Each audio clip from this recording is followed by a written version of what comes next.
Yes!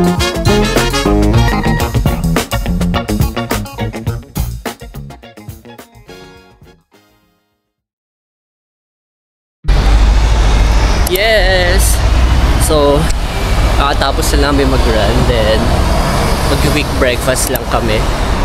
Tapos maghihiwa-hiwalay na. Kasi sila kay may lakad sila, may work. So kami, hindi ko pa alam kung, pero parang gusto ko matry talaga magsunod. So, katapos lang namin kumain, and dito kami kumain sa Felix for the Goodness. Yun. Sarap ng coffee. Okay na yung breakfast. Sobrang laki ng egg. Tsaka yung bacon, ang haba niya. So, ayun. So, ngayon, silang dalawa kasi may work. So, kasama ko, plan ko kasi diba mag-solo lang ako. So, hindi na matutuloy. So, kaming tatlo, yung pupunta ng Sanctuary. Hanap lang kami ng grocery store kasi may bibili sila. Then, after nun, punta na kami ng Sanctuary. So, guys, so, arating lang namin dito. So, take lang kami ng bus. 4-5 na bus going here. Actually, madali lang siya eh. Parang pag Google Maps nyo siya, lalabas na siya agad kung ano yung sasakyan yung bus. So, dito na kami sa Kuala Sanctuary. So, humiwalay muna ako kasi nahiya ako eh. Medyo introvert tayo pag nagsasalita. Lalo pag naiintindihan yung mga sinasabi. Ito na yung first Kuala ko na makikita. Ito siya. Pwede natin zoom. So, try natin siyang zoom.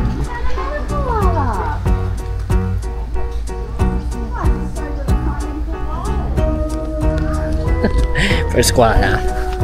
Okay. Next natin. Oh, ang dami nila. Ito mas malapit-lapit. Tulog sila guys. Tulog talaga sila. Rinig nilang matulog ng 20 hours.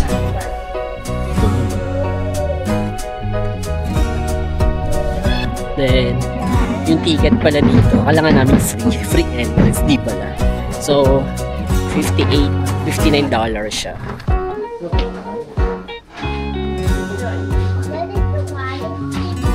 So, need kasi nilang matulog ng at least 18 hours to 20.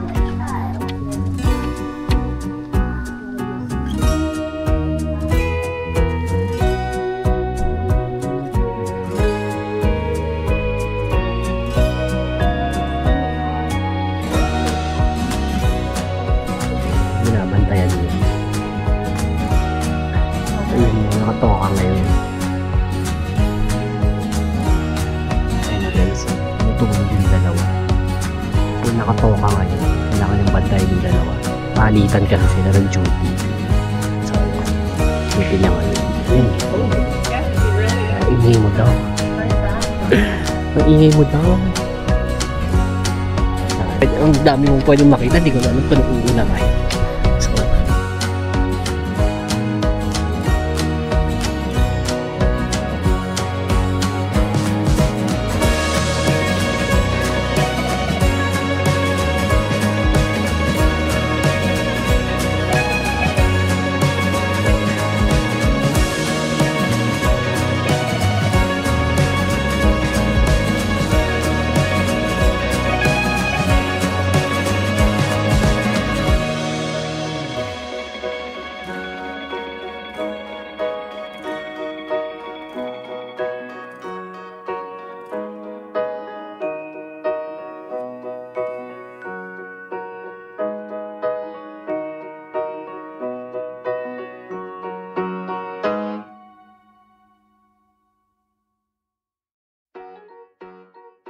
kangaroo guys!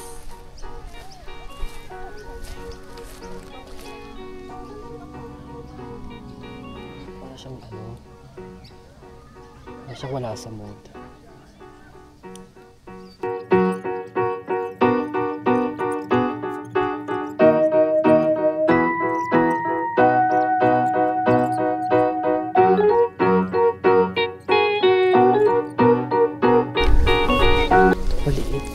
Liit niya.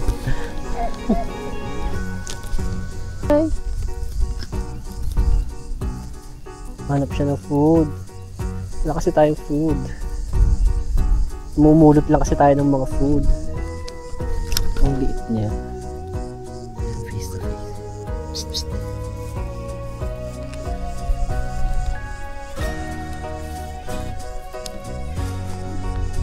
Ayan, tumalon na rin sa wakas.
Ayaw niya tayo pansinin. Nakakatakot din kasi talaga, grabe. Pag lalapit siya. Nakakatakot siya. Okay. I think we are done for today. So, I think coffee muna. Tapos balik. Okay, coffee muna kami. Tapos babalik na. Order muna tayo kasi gutom na ako. So, nag-KFC muna ako. Try natin kung matatawag na tayo. Ayun ako. Heavy! So, nag-iwalay muna kami. Then, after nun, bumalik na kasi sila ng hotel eh. So, totally solo na ako ngayon. Kakain muna ako, tapos pupunta ako ng museum. Then, pero bago yun, maghahanap din muna ako ng kape.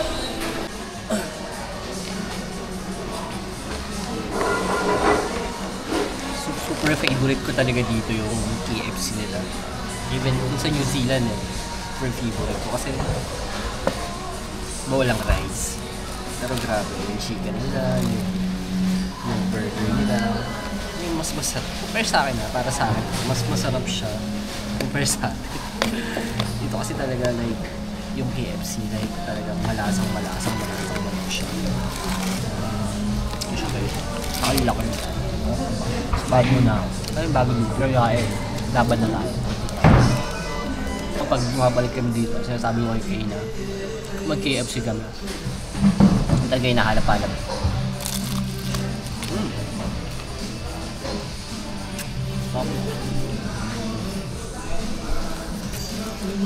Try natin spicy chicken tsaka original crispy na burger. Manok din yung palaman. Ewan ko lang, di pa ako lumipad na ito mamaya.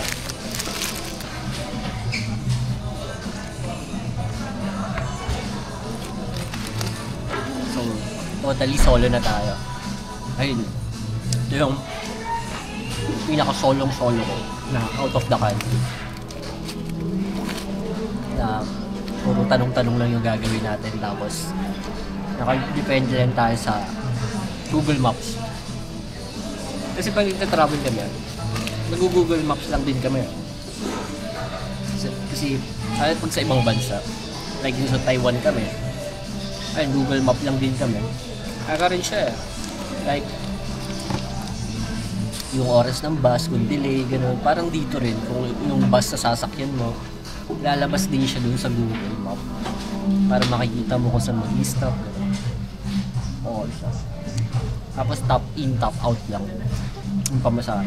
Kaya mabilis. Itong isa. Gravy. May gravy pa. Kain muna ako. After kain, laban na tayo. Pumunta na kami dyan sa museum. Doon tayo sa performing arts naman. Tapos guys, muna dito, libre lang siya. Pero yung iba, may entrance fee. Pero yun yung may mga nagpo-perform, mga ganun, mga special ano. Kung gusto mo nagbayad, pero totally parang 80% pwede mong ikutin na wala kang babayaran. Diba? Ang saya! Museum kasi may mga hindi naman ako napuntahan kahapon dito. Actually, hindi naman namin siya totally naikot kasi nga medyo tamad din maglakad yung dalawa eh. So, ikutin natin. Open Sesame!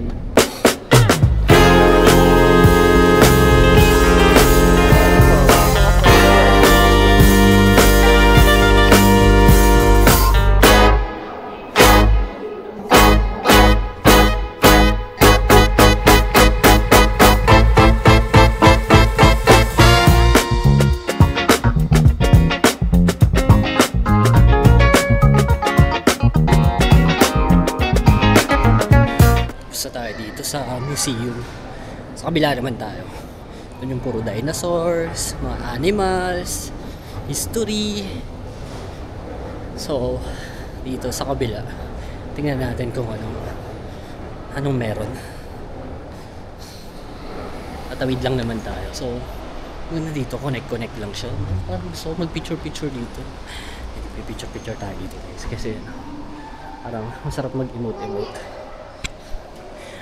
Wait.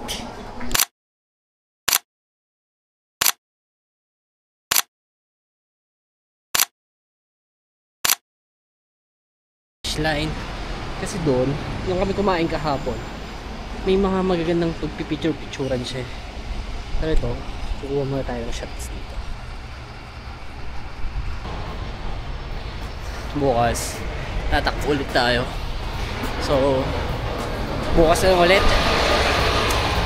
Isip muna ako ng pupuntahan ko bukas kasi bukas check out na rin kami pero may time pa para gumala. Pagod ka na pero gusto mo pa. Kaya yung sinasabi sa akin parang 50 cents lang daw yung ferry na tour na yun. So parang iikot ka lang niya. So yun, tingnan natin bukas kung ano pa yung mga pwedeng gawin. So yun, dito muna tayo guys, papaalam muna ako. See you again tomorrow. Bye bye.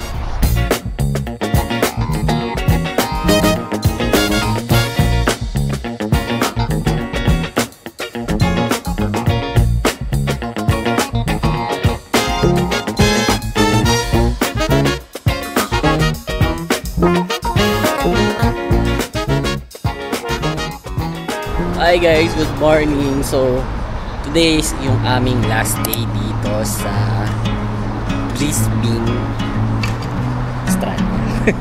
Hindi ko kasi siya kayang sabihin ng mabilis. So today is solo na naman tayo kasi may trabaho silang dalawa. So ang itinerary natin today is hindi tayo masyadong lalayo. Gusto ko lumayo eh, kaso aalis na kami ng 3. So pupunta na rin kami ng New Zealand.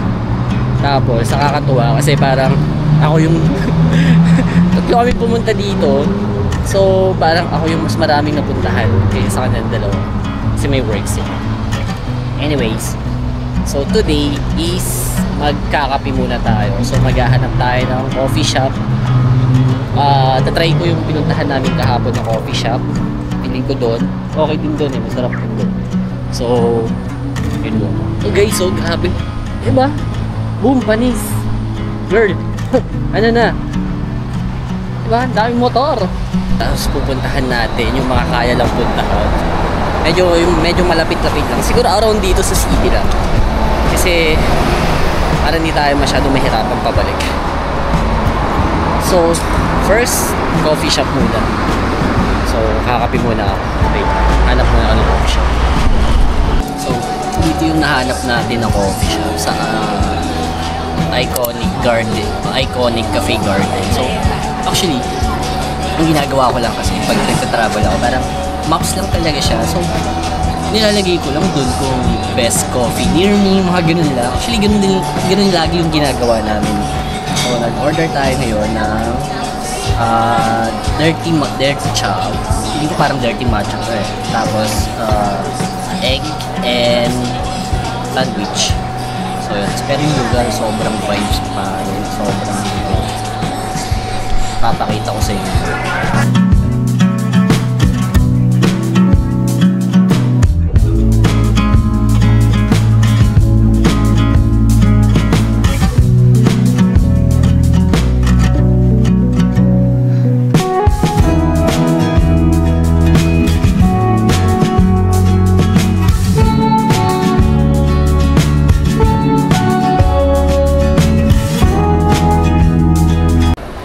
Naman tayo sa MacArthur Museum. So lalakad lang tayo. So ito yung mga pinakamalalapit na malapit. Ito yung mga malalapit sa akin. So pupuntahan natin siya. Pero parang lunch time. Dito yung maraming itong oras. Si lunch break eh. Tumalabas na sila para bumili ng pagkain. Then andito rin kasi ako sa sentro eh. Parang ito yung main ng city. Or parang, baga, Ayala. Yan. Business district. Makikita mo dito mga magla-lunch na tatrabaho. So, sabi dito, yan, lapit na. Ito lang. Doon na tayo sa libre. Libre lang daw kasi ito eh. Sinabi ni Gemini. So, tingnan na. So, ito lang siya guys. Itong building na to.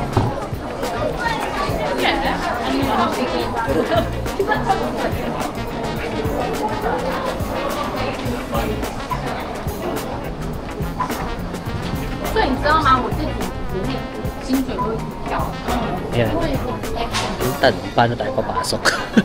Kasi, so, paano kaya papasok? Tanungin natin, hanapin natin. Ayo so minalas-malas tayo. May entrance din pala siya. So $10 dapat. Pero sarado. Temporary close daw eh. Sayang. Hanap lang muna tayo ng iba. Dito ako ngayon guys sa Brisbane Museum. Ang laki, grabe. Nalulula ako. So, diba? Kasi nakakalula siya. Yun, yung church. Yung church nakikita ko yun eh. Sa TikTok. So ito siya yung tsura niya. Yung pila. So grabe right. Magmasdan muna natin. Ma-amaze tayo. Diba? Nakaka-amazing. Amazing! Na maraming Z. Pasok tayo. Tingnan natin kung paano pumasok. Ang daming senior. Ano bang meron? Ito yung maraming tao. May parang may session kanina. Kaya parang maraming tao. Silabasan sila. Festival pala. So guys, diba? Actually yung datingan niya parang parang CCF na mas old school yung tsura.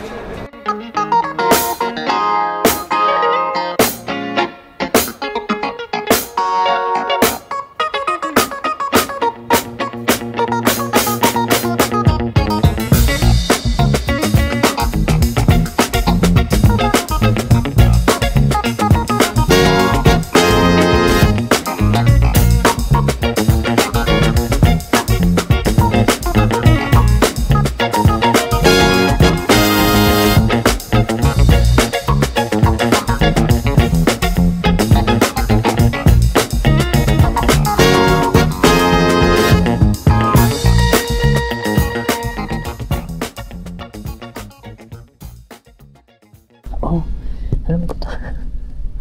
Hindi ito ang product dati, pero ito old school to. Yung sa dental rep tayo. Here's the clock now. This is just a quick glimpse, and then on the way back down we'll stop and have a longer look. For now we'll keep going up. We've got 2 sets of stairs to walk up, and then we'll see the view of the streets. Meters high right now, similar to 16 stories. And yeah, this was as tall as it got in Brisbane for a long time. But that's because there was a height restriction on the city, so no one was allowed to be taller. We've got around 5 minutes to spend up here. You can walk around to the perimeter, Look out. There starts to be any question. So, dito tayo ngayon sa taas ng Black Tower. Kanina, galing tayo doon. Actually, may picture tayo doon. Ayan, ayan. So, ito yung pinipicture ako kanina.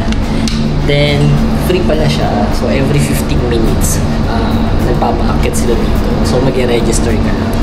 Maganda dito. Hindi siya ganun katao. Like, mabilis lang. Like, 5 lang kayo akyat, ganyan. Hindi siya mapila. So, kukuha ka lang ng schedule yan. Parang QR code lang naman sa baba. So, then makikita mo na siya. So, kung may fear of heights ka, hindi ka naman basta-basta malulula kasi medyo makapal naman yung pagitan niya. Saka, secure glass naman siya. So, ayan. Basta yan, libre lang. Sa Pilipinas to may bayad to. So, ayan, pababa na kami. So, 5 minutes kang mag-stay dito. Then, after nun, pababa na kayo. Kaya mabilis lang siya. Ayun, George. Okay. Free is good. Thank you. Done for the day. So, natapos na yung dun sa Clock Tower na tour. Then, ngayon, mabalik na tayo ng hotel kasi alis na tayo ng... Okay. Mabalik na tayo ng hotel kasi alis na tayo ng 3 PM dito. So, ayun guys. Ito yung trip ko. Trip namin dapat. Pero, parang nagkataon ako lang. Naging trip ko lang. So, yun. Kunyari, parang nag-solo trip lang tayo. Pero super enjoy. Actually, bitin pa siya. Dito. Tour. Yung mga ganun. Mga DIY lang na ginagawa. So, sobrang nakaka-amaze. Kasi, grabe talaga pag sa ibang bansa ka. Especially pag mga ganitong country. Sobrang mapapawaw ka na lang. May inggit ka eh, na kaya naman. Kaso, ilang tao lang yung nakikinabang. So, ayun. Babalik na tayo. So, thank you kung nag-enjoy kayo sa vlog na to. Puro lakad lang ginawa natin. So, ayun lang guys. So, salamat kung tinapos itong video na to. Don't forget to subscribe, follow, and share na rin. So, samahan niyo ulit ako sa next trip natin. To our Kwentong Kev. Bye-bye!